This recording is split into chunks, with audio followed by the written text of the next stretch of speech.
जो भी इच्छा करे, हिंदू, मुसलमान, सिख, ईसाई, वो महात्माओं के पास जाकर के इस दौलत को ले आए, इस संपत्ति को ले ले। ये सबकी है, किसी एक की नहीं है। और जो इसमें भाव भक्ति करेगा उसको ये दौलत मिल जाएगी।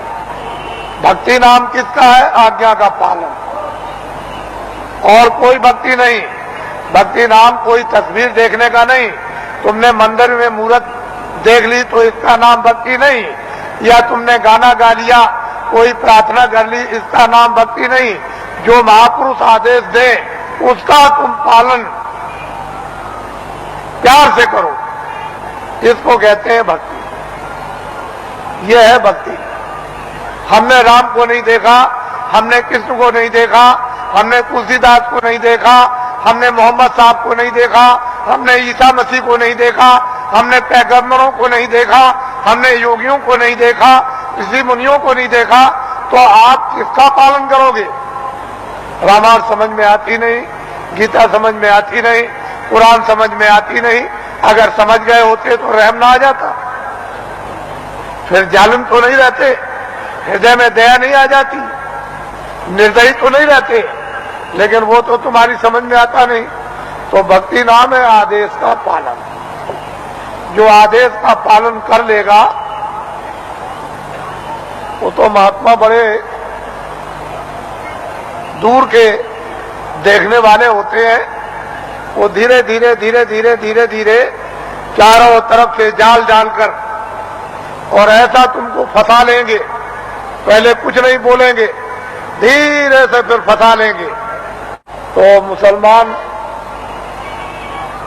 जो मस्जिद में इबादत करते हैं, उनके इबादत करने का तौर तरीका सही नहीं है, गलत है।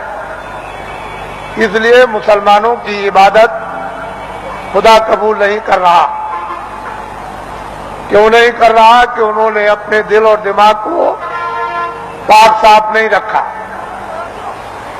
और गंदगी से मालिक इबादत को कबूल कभी कर नहीं सकता। इसलिए उनकी इबादत कबूल नहीं होती और वक्त उनका जाया हो रहा। और ये जिसमें जो आपको थोड़े वक्त के लिए दिया गया, वक्त पूरा होते ही जैसे ही पूरा हुआ, लेकिन उन्होंने कहा जिस्म हमने इबादत के लिए ही दिया है कि इबादत से तुम अपनी रूह को जगा लो और नजात में पहुंचा दो मौत के पहले। लेकिन आपने इसको समझा नहीं, वक्त पूरा हुआ और रूह को जिस्म से निकाल दिया। जिस तरह से हिंदू की जीवात्मा निकाली जाएगी, उसी तरह से मुसलमान की रूह निकाली जाएगी, और फैसला दोनों का एक ही तख्त पर होता है, अलग अलग नहीं। वहां न कोई हिंदू है न वहां कोई मुसलमान। वहां तो जो भी तुमने अच्छे और बुरे जो काम किए वो वहां पर हैं, और उसी का इंसाफ हो जाएगा। वहां किसी शहादत और गवाही की जरूरत नहीं। ये सब कुछ है महात्माओं को, महान आत्माओं को ये सब दिखाई देता है।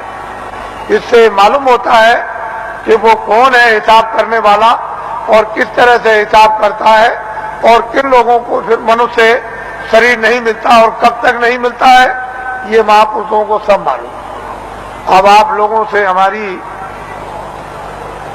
ये विनय और प्रार्थना है कि अब आप लोग अपना उम्र का जो थोड़ा बहुत बचा हुआ हिस्सा है, कुछ तो आप खेती, दुकान, दफ्तर में लगा दो, कुछ बच्चों की सेवा में लगा दो, कुछ मान सम्मान में लगा दो, कुछ सोने में। थोड़ा सा समय बचाओ इसी मनुष्य मंदिर में, जिस्मानी मस्जिद में, तो सच्चे खुदा की रूह से इबादत हो जाए और सच्चे भगवान का जीवात्मा से भजन हो जाए। तो ये जीवात्मा उस नूर को, यानी वो रूह नूर को वो पाले, यानी जीवात्मा उस प्रकाश को प्राप्त कर ले जो इसकी जान है, जिसके बगैर ये बेखबर और अकेली बियाबान अंधकार जंगल में ये मारी मारी फिरती है, उसका कोई सहारा देखभाल करने वाला नहीं। इतना काम तुम करोगे बचा हुआ थोड़ा समय, बाकी जो जो आदेश आपको मिलता जाए 23 घंटे के अंदर 1 घंटा तो आप रिजर्व कर लो कि 10 मिनट सुबह, 10 मिनट शाम को, 10 मिनट दोपहर में, 10 मिनट दोपहर बाद और 10 मिनट अर्ध रात बाद, इस तरह से 1 घंटा तो रिजर्व कर लो।